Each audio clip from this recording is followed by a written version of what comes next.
My wife files for divorce, and my 7-year-old daughter asks the judge, "May I show you something that Dad doesn't know about?" "Your Honor," the judge nodded when the video started. The entire courtroom froze in silence. "I'm glad to have you here. Follow my story until the end and comment the city you're watching from so I can see how far my story has reached. I never thought my life would crumble in a courthouse on a Tuesday morning in October. My name is Dennis. I'm 63 years old, and until that day I believed I understood my world. I had been married to Amanda for 15 years, and we had built what I thought was a solid life together with our 7-year-old daughter, Skylar. I worked as a regional sales manager for an industrial equipment company. Amanda managed a small boutique downtown, and Skylar was the light of both our lives. Or so I thought. The courthouse smelled like old wood and disinfectant. I sat in the hard wooden chair, my hands folded in my lap, trying to process what Amanda's lawyer had just said. Irreconcilable differences were the words on the papers. But sitting there, listening to him paint me as some kind of neglectful husband and absent father, I felt like I was in the wrong courtroom hearing about someone else's life. Amanda sat across the aisle with her attorney, a sharp-faced woman in an expensive suit who kept shuffling through papers like she was building a case against a criminal. Every time I tried to catch Amanda's eye, she looked away, her jaw set in a way I'd never seen before. This wasn't the woman who used to curl up next to me on Sunday mornings, or who would call me at work just to hear my voice. This Amanda was cold, distant, like a stranger wearing my wife's face. Skylar sat between us in the gallery, her small hands clutching a worn stuffed elephant she'd had since she was 3. She was supposed to be in school. But Amanda had insisted she needed to be here. I didn't understand why a 7-year-old had to witness her parents' marriage falling apart. But Amanda's lawyer had said something about the child's best interests and custody considerations. Every few minutes, Skylar would look at me with those big brown eyes, and I could see confusion there that mirrored my own. The proceedings felt surreal. Amanda's lawyer presented a timeline of our marriage that I barely recognized. According to him, I'd been emotionally absent for years, prioritizing work over family, leaving Amanda to raise Skylar essentially as a single parent. He talked about missed school events, late dinners, weekend work calls. Some of it was true. I had worked hard, maybe too hard. But the way he presented it made it sound like I was some kind of monster who didn't care about his family. "Mr. Patterson," he said, reading from his notes, "regularly worked 60 to 70-hour weeks, was frequently away on business trips, and showed little interest in his daughter's daily activities or emotional needs." Each word felt like a physical blow.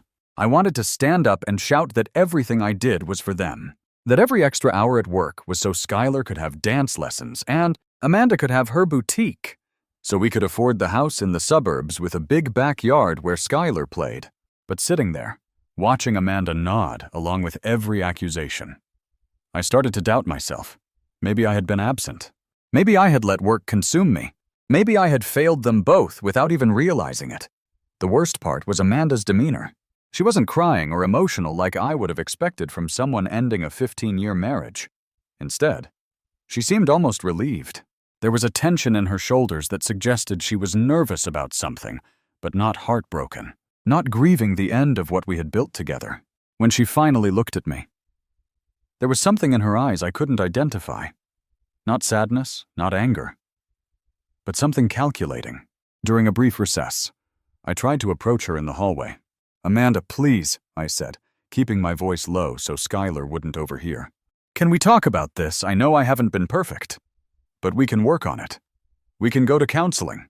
I can change my work schedule." She cut me off with a shake of her head.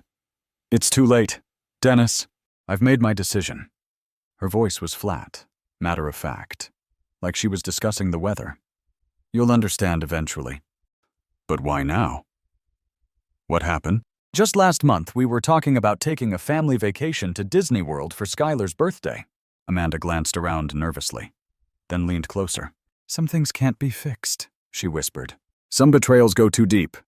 Before I could ask what she meant, her lawyer appeared and guided her away, leaving me standing alone in the courthouse hallway more confused than ever. When we returned to the courtroom, I noticed Skylar watching her mother with an expression that seemed too mature for a 7-year-old. There was something almost analytical about the way she was studying Amanda, like she was trying to solve a puzzle. When Amanda caught her looking, Skylar quickly turned away and focused on her stuffed elephant. As Amanda's lawyer continued his presentation, requesting that she be awarded primary custody of Skylar, the house we'd bought together 5 years ago, and substantial spousal support, felt my entire world shifting beneath me. This wasn't just the end of a marriage. This was the systematic dismantling of everything I'd worked for, everything I'd thought we'd built together. But there was something else, something I couldn't quite put my finger on. The way Amanda kept checking her watch, the nervous glances she shot toward the gallery where other court cases were waiting, the way her lawyer seemed almost too prepared, like they'd been planning this for a very long time. And most disturbing of all, the way Skylar kept looking back and forth between us, her small face creased with worry about something more than just her parents. Divorce. I had no idea that in less than an hour, my 7-year-old daughter would turn that courtroom upside down and reveal a truth so shocking that it would change everything I thought I knew about the woman I'd loved and trusted for 15 years. As Amanda's lawyer droned on about my supposed failures as a husband and father, my mind drifted back over the past few months, searching for clues I might have missed. Sitting in that courtroom, listening to my life being dissected by strangers, I started to remember things that hadn't seemed important at the time, but now felt like pieces of a puzzle I should have solved. It had started around 6 months ago, maybe longer. Amanda had become distant in subtle ways that I'd attributed to stress. She'd always been social, chatting on the phone with her sister or friends from the boutique, but suddenly those conversations became hushed, secretive. When I'd walk into a room, she'd quickly end calls or close her laptop. When I asked about it, she'd smile that same bright smile I'd fallen in love with and say it was just girl talk or boutique drama. I remembered one evening in particular, about 3 months ago. I'd come home from a business trip to find Amanda in the kitchen, her phone pressed to her ear, speaking in a voice so low I could barely make out the words. When she saw me, she immediately straightened up and said loudly, "Oh, yes, that fabric order sounds perfect. Have it delivered next week." But something about her tone seemed off, rehearsed, and when she hung up, she seemed flustered in a way that didn't match talking to a supplier. Then there were the changes in Skylar. My little girl had always been cheerful and talkative, running to greet me when I came home from work, eager to share stories about school or show me pictures she'd drawn. But gradually, she'd become quieter, more withdrawn. She'd still hug me goodnight. But there was something different in her eyes, like she was watching me, studying me. At the time, I thought maybe she was just growing up, becoming more observant. Amanda had started going out more often, too. Girls' nights, she called them. Book club meetings that ran late. Shopping trips with her sister that lasted entire Saturdays. I'd never been the controlling type. Never questioned her need for time with friends. I trusted her completely. Maybe that was my mistake. The sleeping arrangements had changed, too, so gradually that I barely noticed. First, Amanda complained that my snoring was keeping her awake. Then she said she had been having trouble sleeping and didn't want to disturb me with her tossing and turning.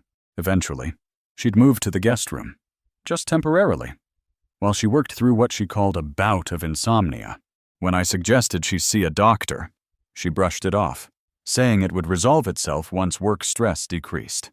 But the most troubling change had been in how Amanda interacted with Skylar. She'd become more secretive with our daughter, having whispered conversations that stopped when I entered the room. She'd take Skylar on errands and shopping trips that seemed to last longer than necessary. When they'd return, both of them would seem oddly quiet, like they shared some secret I wasn't part of. I'd tried to talk to Skylar about it once, about 2 months ago. We were sitting in her bedroom, and I was helping her with homework when I noticed she seemed sad. "Is everything okay, sweetheart?" I'd asked, setting down her math worksheet. She'd looked up at me with those serious brown eyes and said, "Daddy, do you know when someone is lying to you?" The question had caught me off guard. That's a grown-up kind of question.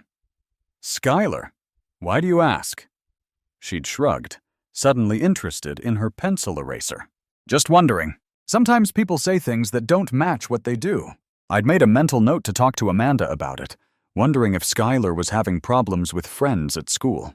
But when I brought it up later, Amanda had dismissed it as typical 7-year-old confusion about the complexities of adult behavior. Now, sitting in that courtroom, I realized how naive I'd been, how many signs I'd overlooked or rationalized away.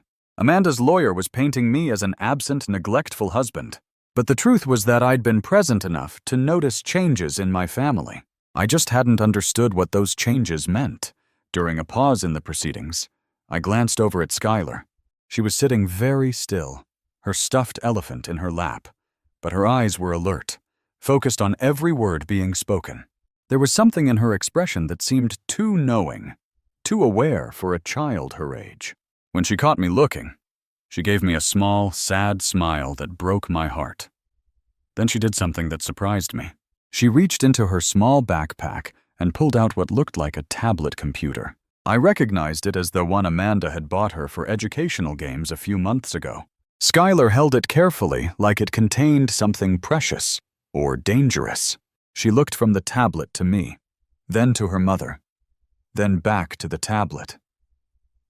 "Daddy," she whispered, leaning closer to me. "I need to tell someone something important." "What is it, sweetheart?" She glanced around nervously, then whispered even quieter.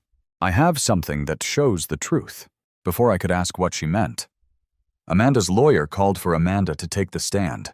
I watched my wife of 15 years stand up, smooth down her dress, and walk to the witness chair with the confidence of someone who had everything planned out. She placed her hand on the Bible, swore to tell the truth, and began answering questions about our marriage, our family, and my supposed shortcomings as a husband and father. Every word she spoke sounded reasonable, even sympathetic. She painted herself as a devoted wife who had tried everything to save our marriage, a protective mother who had finally realized she needed to put Skylar's well-being first. She talked about my long work hours, my frequent business trips, my inability to connect emotionally with either of them. Some of what she said contained grains of truth, which made it all the more painful to hear.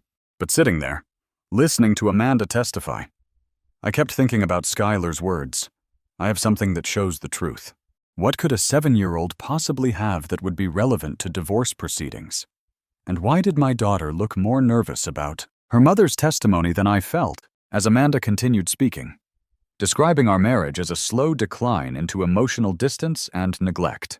I noticed Skylar gripping her tablet tighter. Her knuckles were white, and she kept glancing between her mother and the judge with an expression I'd never seen before.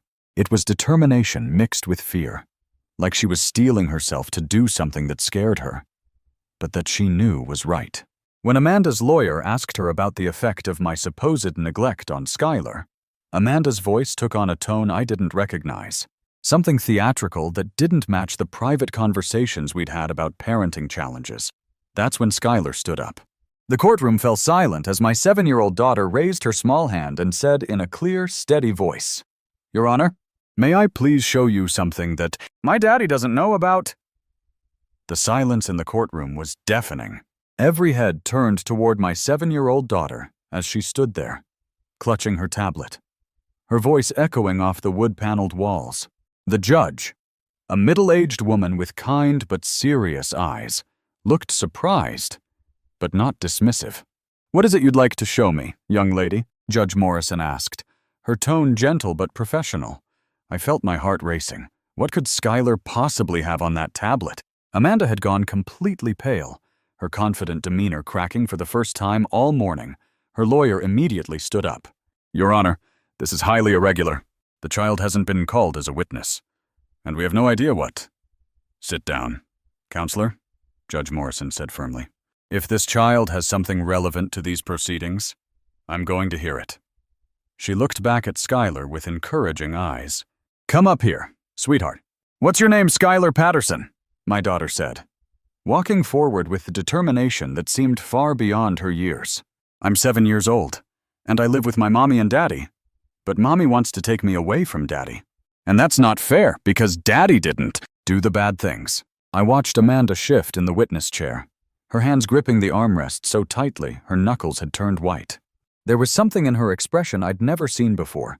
Not just nervousness, but genuine fear. "What do you have there?" "Skylar," the judge asked. "It's my tablet. Mommy gave it to me for games and learning. But I also figured out how to make videos with it." Skylar's voice was steady, but I could see her hands trembling slightly. "I made some videos because I was worried about Mommy and Daddy, and I wanted to understand why Mommy was acting different." Judge Morrison nodded thoughtfully. "And what did you discover in these videos?" "I discovered that Mommy has been lying. Not just little lies, but big lies. Lies about Daddy, and lies about what she really wants." Skylar looked directly at Amanda, and for a moment I saw my wife flinch as if she'd been struck. Amanda's lawyer jumped up again. "Your Honor, this is completely inappropriate. A child cannot," I said. "Sit down." Judge Morrison's voice carried the authority of someone who wouldn't be argued with. "Skylar, can you show me one of these videos?" My daughter nodded and tapped the screen of her tablet. "This one is from last month. I was supposed to be taking a nap, but I heard Mommy talking on the phone in her room, and her voice sounded different. So I got my tablet and went to see." She turned the tablet toward the judge, and even from where I sat, I could hear audio beginning to play. Amanda's voice came through the speaker, but it was Amanda in a way I'd never heard her before. Cold, calculating, almost cruel. "Of course I don't love him anymore. Marcus, I haven't loved Dennis in years. He's just been useful. You know, a steady paycheck, someone to pay the mortgage and Skylar's expenses while I figured out my next move." My blood turned to ice. Who was Marcus? And what did she mean by next move? The voice on the recording continued, and I realized with growing horror that this was my wife talking about me like I was some kind of convenience. Not the man she'd promised to love and honor. The best part is he's so trusting, so naive. He has no idea about us, no idea about any of it. He just goes to work every day like a good little provider while I plan our future together. Once the divorce goes through and I get the house and spousal support, we can finally be together properly. Judge Morrison's eyebrows had risen significantly. She looked from the tablet to Amanda, who looked like she might be sick. "Is there more?" Skylar nodded solemnly. "There are lots more." "Would you like to see the one where Mommy is kissing the man who isn't Daddy?" The courtroom erupted. Amanda's lawyer was on her feet objecting loudly. My lawyer, who had seemed overwhelmed by Amanda's accusations just minutes before, was suddenly very alert. But all I could focus on was the roaring in my ears and the feeling that the floor had dropped out from under me. "Skylar, Judge Morrison said once order was restored. When did you make this recording? About 6 weeks ago. I made lots of them because I was trying to understand why Mommy kept saying mean things about Daddy when Daddy wasn't there, but then being nice to Daddy when he was home. It made me confused and sad." She swiped to another video. This one showed Amanda in our kitchen, with a man I'd never seen before. He was tall, dark-haired, maybe in his 40s, and they were kissing with the kind of passion I hadn't seen from Amanda in months. Years, maybe. "Who is this man?" "Skylar." The judge asked gently. "Mommy calls him Marcus. He comes over when Daddy is at work. Sometimes they go into Mommy's room and close the door for a long time. Sometimes they sit at the kitchen table and talk about money and houses and how to make Daddy give Mommy everything she wants." Each word was like a physical blow. I gripped the edge of my chair, trying to process what I was hearing. 15 years of marriage, 15 years of working extra hours to provide for my family, of missing some dinners and school events because I wanted to give them the best life possible. And all that time, Amanda had been planning to take everything from me. But it got worse. Skylar showed another video, this one more recent, where Amanda was coaching someone on the phone about what to say during the divorce proceedings. Just stick to the story we discussed. Dennis was emotionally absent, never available for Skylar, prioritized work over family. Don't mention anything else. The lawyer says judges are sympathetic to mothers who feel neglected and unsupported. Then Amanda's voice turned colder. "Once this is over and I have primary custody in the house, Skylar won't have to see much of him anyway. Kids adapt. She'll forget about him eventually, especially once Marcus and I are married and she has a real father figure." I felt like I was going to vomit. Not only was Amanda planning to take my daughter away from me, she was planning to replace me entirely. And she thought Skylar would just forget about me, like I was some temporary inconvenience in their lives. But my little girl, my 7-year-old daughter, had been protecting me all along. She'd been gathering evidence because she could see what I was too blind to see. That her mother was lying, manipulating, planning to destroy our family for her own selfish reasons. "Skylar," I said, my voice hoarse with emotion, "why didn't you tell me about this?" She turned to me with tears in her eyes. "I tried to. Daddy, I asked you about lying, remember? But I was scared that if I told you, Mommy would be angry and take me away from you faster. I thought maybe if I had proof, someone could help us." Amanda finally found her voice. "This is ridiculous," she said, but her voice was shaky, desperate. A child's recordings can't be used as evidence. She doesn't understand what she saw. She's confused, making things up. "Are you saying the voice on these recordings isn't yours, Mrs. Patterson?" Judge Morrison asked coldly.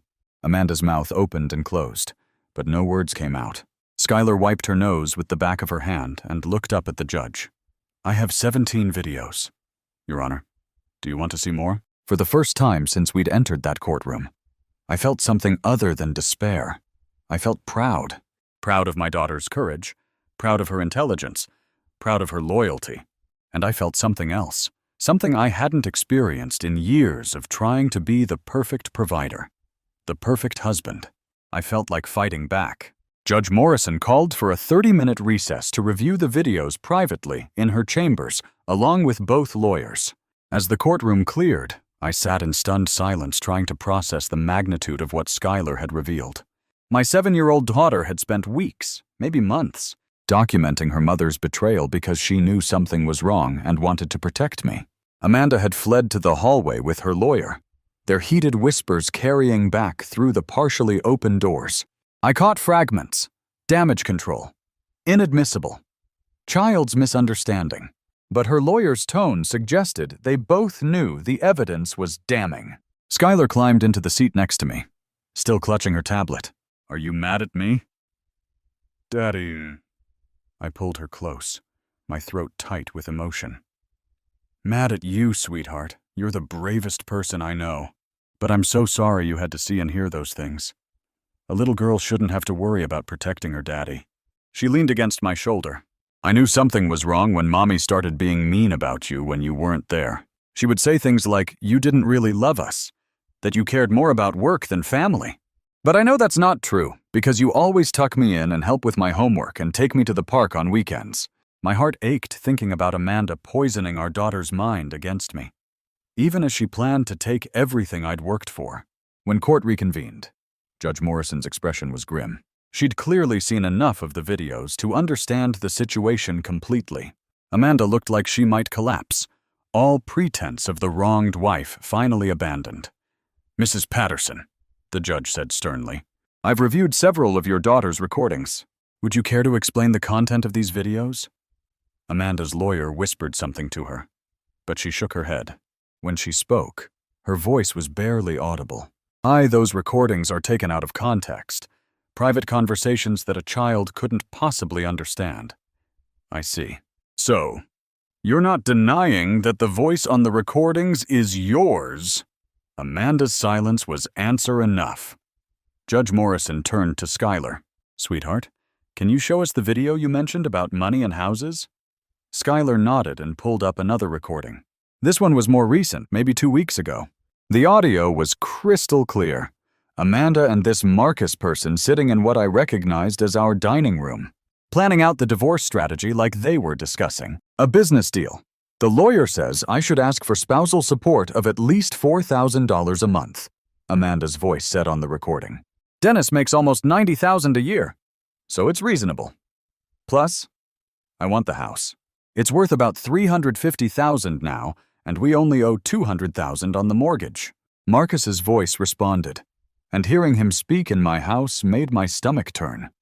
"What about his retirement account?" "That's trickier, but she thinks we can get half of that, too. He's been contributing to it for 20 years, so there's probably close to $200,000 in there. The key is making sure I get primary custody of Skylar. Once I have that, everything else falls into place."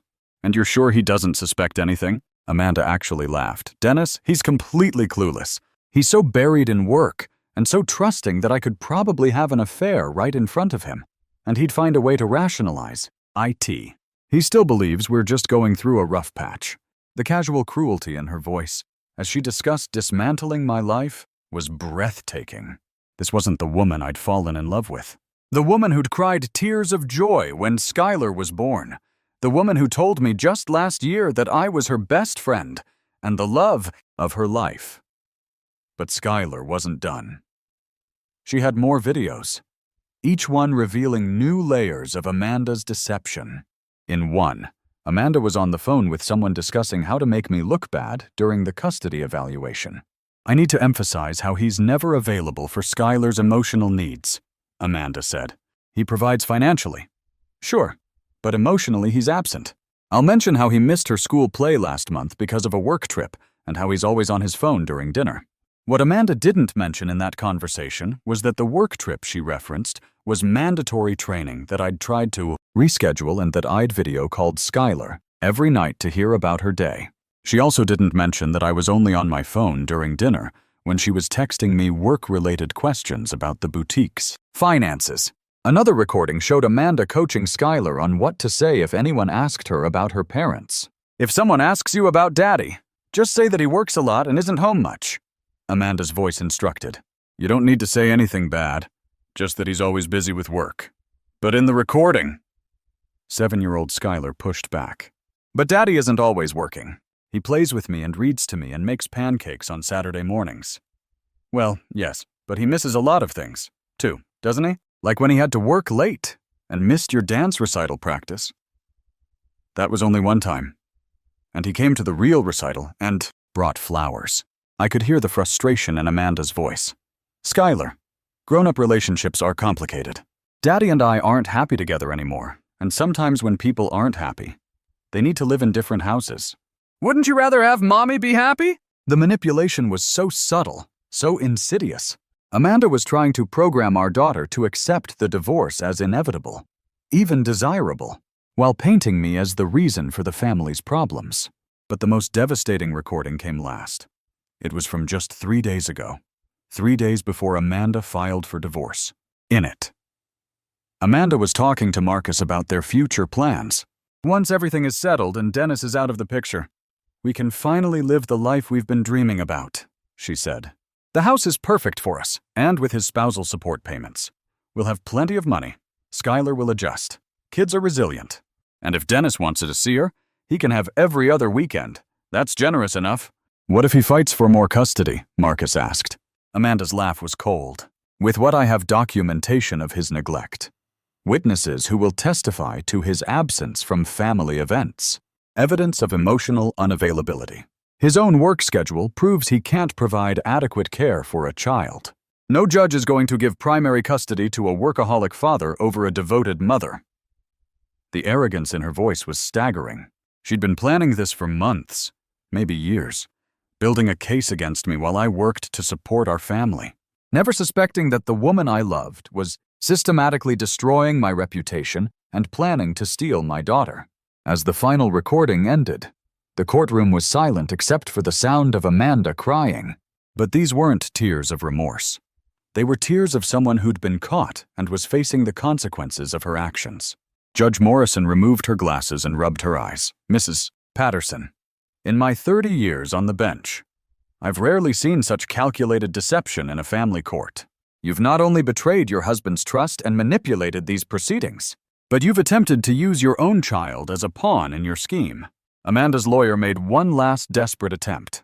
Your Honor, while these recordings are concerning, we maintain that they represent private conversations taken out of context by a child who doesn't understand adult relationships. The judge's response was swift and final. Counselor, there is no context that makes planning to defraud your spouse and manipulate custody proceedings acceptable. These recordings show premeditated deception, adultery, and financial fraud. I'm ordering an immediate recess to allow Mr.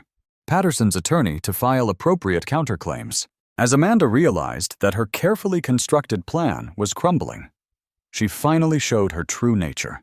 She turned to Skylar with an expression of pure rage that made me instinctively move to protect my daughter. "You little brat!" she hissed. "You've ruined everything." Do you have any idea what you've done? That was the moment I knew with absolute certainty that my daughter and I were going to be just fine without Amanda. Because the woman I'd been married to for 15 years had just revealed that she cared more about her deception than she did about her own child's well-being.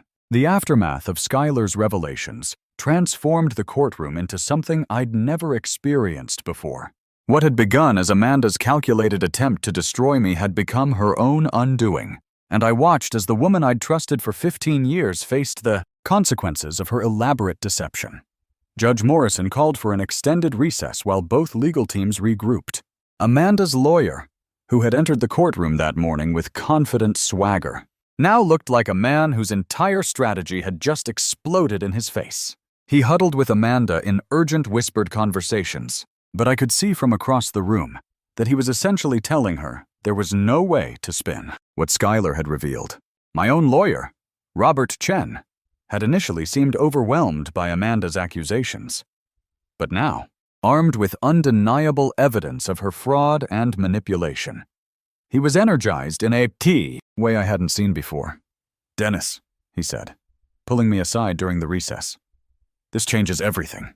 We're not just defending against her claims anymore. We're going on the offense. What your daughter captured on those videos, it's evidence of adultery, fraud, manipulation of custody proceedings, and attempted alienation of parental affection." I nodded, still trying to process the full scope of what Amanda had been planning. "What does that mean for Skylar and me?" "It means we're going to file for primary custody, and given what we've seen today, I'm confident we'll get it. But more than that, Amanda's claims for spousal support and property division are now completely undermined. She's been planning this deception for months, possibly years. That shows premeditation and fraud as we prepared to return to court. Skylar sat quietly beside me, her tablet carefully tucked away in her backpack. The weight of what she'd done, what she'd had to do, seemed to have settled on her small shoulders. "Daddy," she said softly, "is Mommy going to be in trouble?" I knelt down to her level, choosing my words carefully. "Mommy made some very bad choices, sweetheart.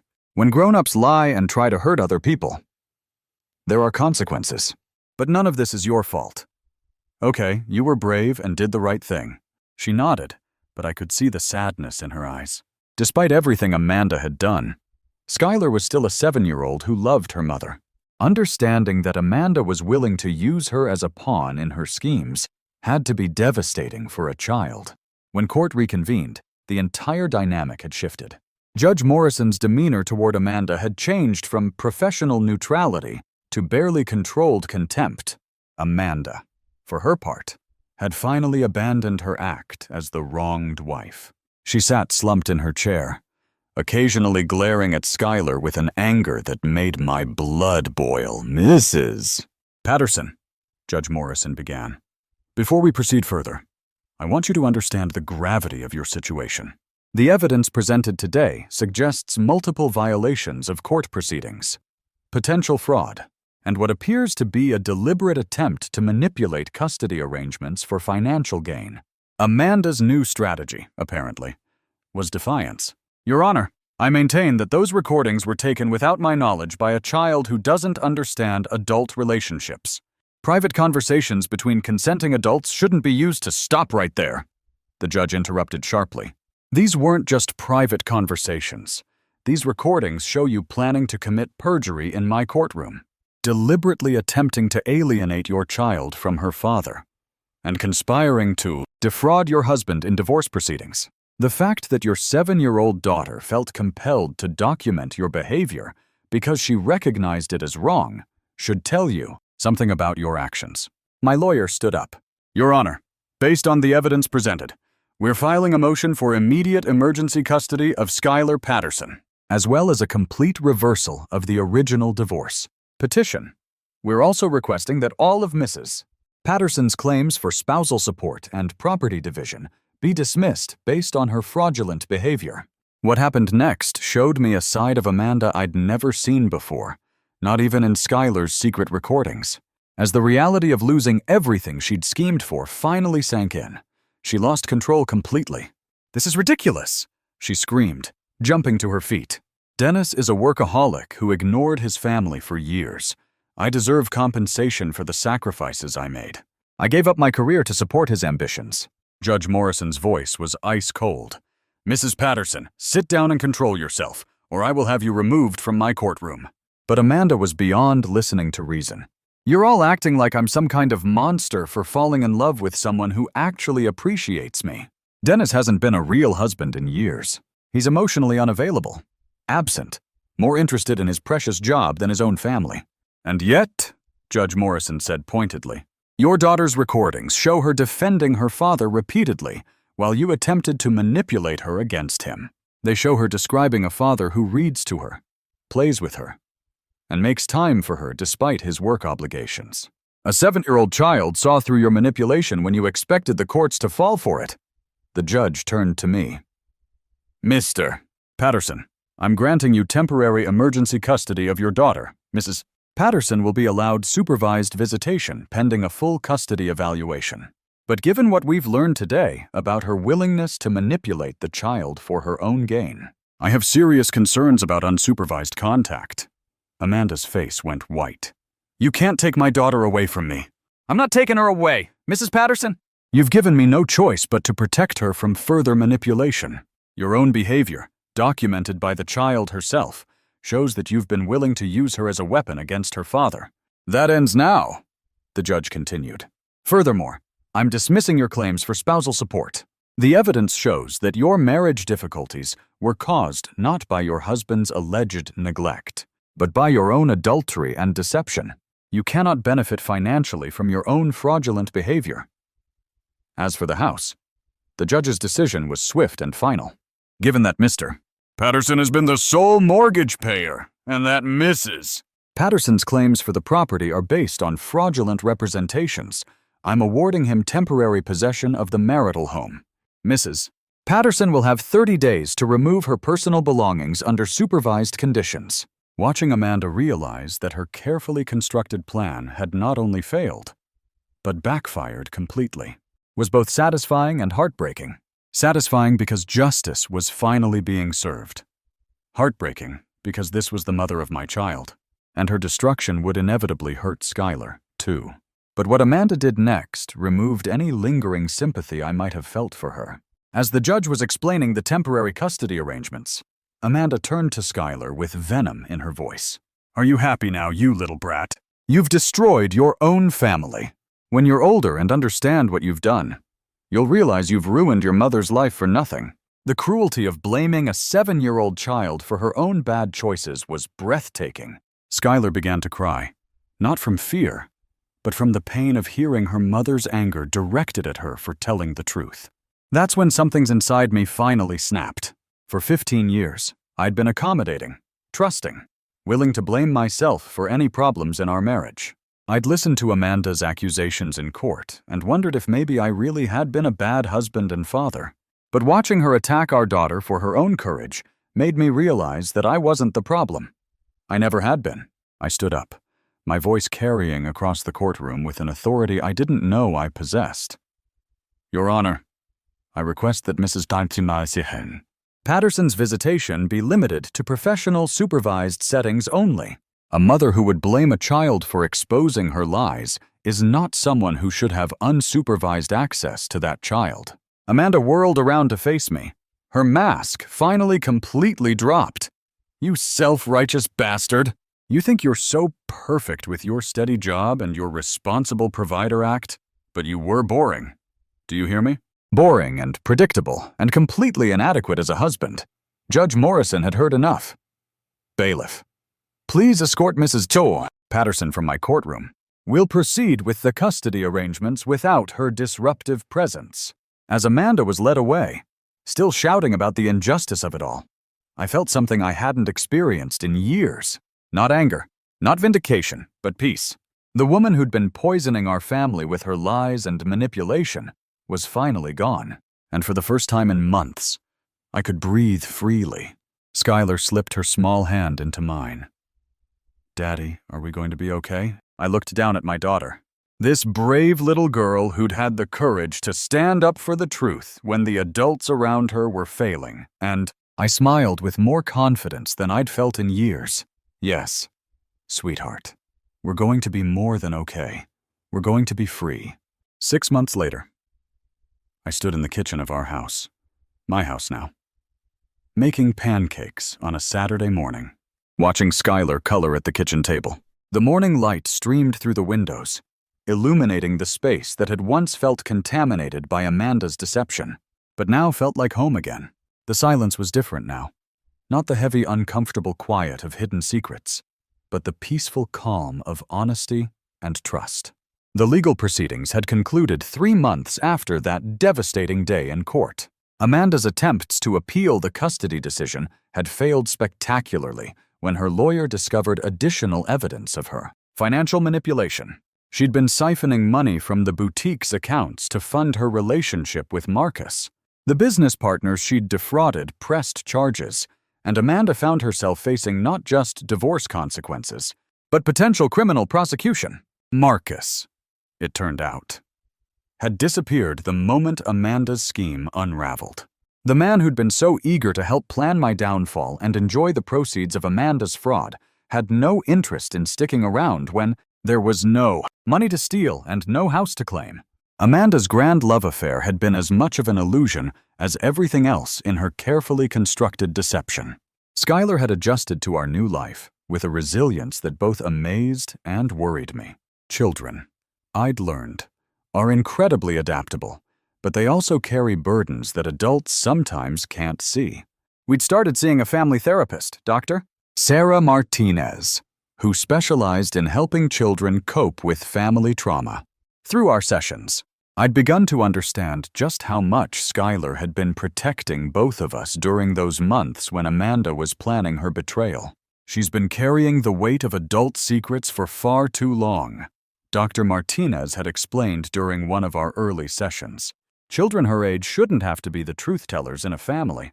The fact that she felt compelled to document her mother's behavior tells us she recognized that something was fundamentally wrong, but she didn't know who to trust with that information. During therapy, Skylar had revealed more about those months leading up to the divorce. Amanda hadn't just been coaching her to minimize my role in her life. She'd been actively trying to turn Skylar against me with subtle manipulation and outright lies. Mommy used to tell me that Daddy didn't really want to spend time with me, Skylar had shared during one session. Her small voice matter-of-fact in the way children can be when discussing painful truths, she said. That's why he worked so much, because work was more fun than being with us. But I knew that wasn't true, because Daddy always seemed happy when he came home, and he always wanted to hear about my day. Learning about Amanda's attempts to poison my relationship with my own daughter had been one of the most painful revelations of the entire ordeal. But it had also helped me understand why Skylar had been so determined to gather evidence. She'd been protecting our relationship as much as she'd been protecting me. The custody evaluation, when it finally took place, had been a formality. Amanda's supervised visits had gone poorly from the start. During the first session, she'd spent the entire hour trying to convince Skylar that recording the videos had been wrong, that she'd ruined the family by telling the truth. The supervising social worker had documented Amanda's attempts to manipulate the child and recommended that visitation be reduced to once per month under strict professional supervision. Amanda had missed the last 3 scheduled visits. According to her lawyer, she'd moved to another state with a relative and was getting her life together. Skylar had stopped asking when she'd see her mother again. Sometimes children know when it's time to let go before adults do. The financial settlements had been straightforward once Amanda's fraud was fully documented. She'd forfeited any claim to spousal support, the house, or my retirement accounts. The judge had ordered her to pay restitution for the money she'd stolen from the boutique, though her former business partners had little hope of seeing much of it. Amanda had left town with virtually nothing, having lost everything she'd schemed to steal. I'd worried about how Skylar would handle her mother's abandonment. But Dr. Martinez had helped me understand that children often feel relief when toxic situations finally end, even when that relief comes with sadness. Skylar has been living with the stress of keeping secrets and trying to protect you for months, the therapist had explained. Now that the truth is out, and she doesn't have to carry that burden anymore, she can just be a 7-year-old again. And that's exactly what had happened. Skylar had flourished once the pressure was removed. Her grades improved. She made new friends at school. And most importantly, she seemed lighter somehow. The worried, watchful expression she'd worn for months had been replaced by the carefree smile I remembered from her earlier childhood. We'd established new routines that worked for both of us. I'd negotiated a more flexible schedule with my company, working from home 2 days a week, so I could be more present for Skylar's daily life. We had breakfast together every morning, and I made sure to be home for dinner every night unless absolutely unavoidable. The work-life balance that Amanda had claimed I was incapable of maintaining had turned out to be perfectly achievable once I wasn't trying to compensate for a spouse who was actively working against our family's well-being.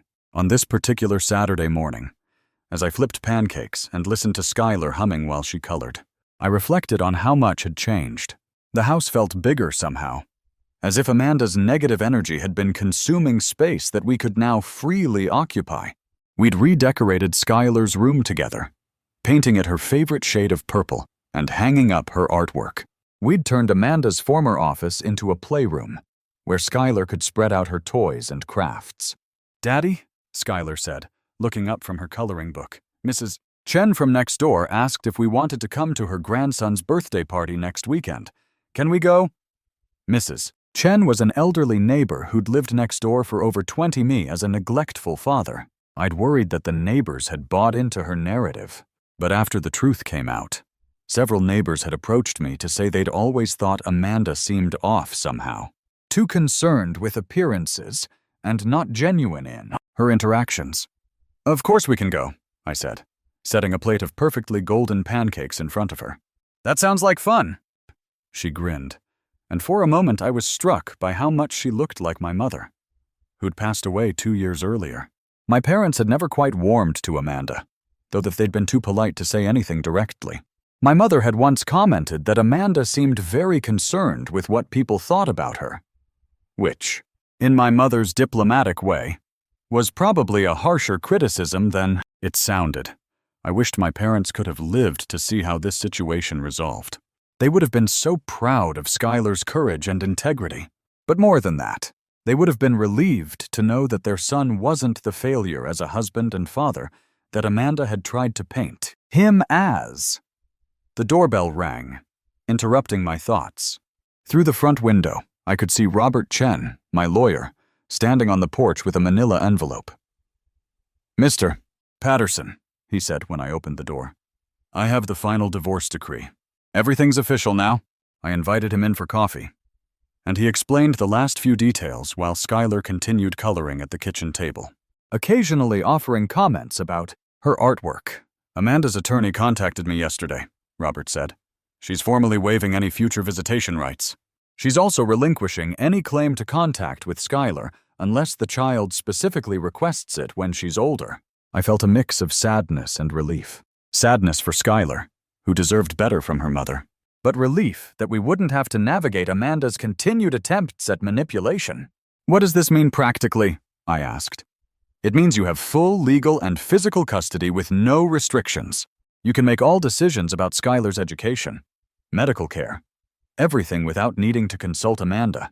And if you ever want to move, travel, anything like that, you don't need her permission." After Robert left, I sat at the kitchen table across from Skylar, watching her carefully color inside the lines of her Princess Castle picture. "Skylar," I said gently, "you know how Mommy hasn't been coming to visit anymore?" She nodded without looking up from her coloring. "Is she not coming back?" "Probably not, sweetheart. She's decided to live far away and start anew. That means it's just you and me now." "How do you feel about that?" Skylar set down her crayon and looked at me with those serious brown eyes that sometimes seemed far too wise for her age. "I feel sad that Mommy made bad choices," she said carefully. "But I feel happy that we don't have to worry about secrets anymore. And I feel safe, because I know you won't lie to me." Her simple honesty nearly brought me to tears. This little girl had survived months of manipulation and emotional pressure, had found the courage to expose the truth when the adults around her were failing, and had come through it with her integrity intact. "You know what?" I said, reaching across to squeeze her hand. "I think we should celebrate. Just you and me, our little family. Want to go to the park after breakfast and then maybe get ice cream?" Her face lit up with the kind of pure joy that only children can express. "Can we feed the ducks, too?" "Absolutely. And tonight we can have a movie night. You can pick whatever you want to watch."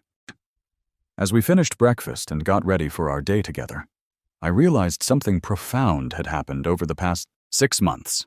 I'd stopped trying to be the perfect provider, the man who worked endless hours to give his family everything they might want.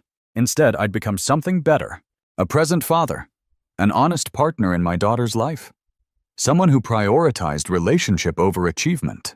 The irony wasn't lost on me that Amanda's betrayal had ultimately freed me to become the father and man I'd always wanted to be, but had been too afraid I wasn't good enough to become. Later that evening, after we'd fed the ducks, played on the playground until Skylar was exhausted, and eaten more ice cream than was probably wise, we settled on the couch for our movie night. Skylar had chosen an animated film about a young girl who goes on an adventure to save her family, and as we watched together, I couldn't help but think about how life had imitated art. My own daughter had gone on an adventure, a dangerous, difficult journey into adult deceptions and betrayals to save our family, and she'd succeeded in ways that no one could have predicted. As the credits rolled and Skylar dozed against my shoulder, I looked around our living room. The space that had once felt tainted by Amanda's lies now felt clean, honest, peaceful. We'd survived the storm, and what remained was stronger than what had been broken. For the first time in years, I wasn't worried about the future. Whatever challenges lay ahead, Skylar and I would face them together with honesty and courage. We'd learned that truth, no matter how difficult, is always stronger than deception. And in the quiet of that Saturday evening, with my brave daughter sleeping safely beside me, I finally understood what real happiness felt like.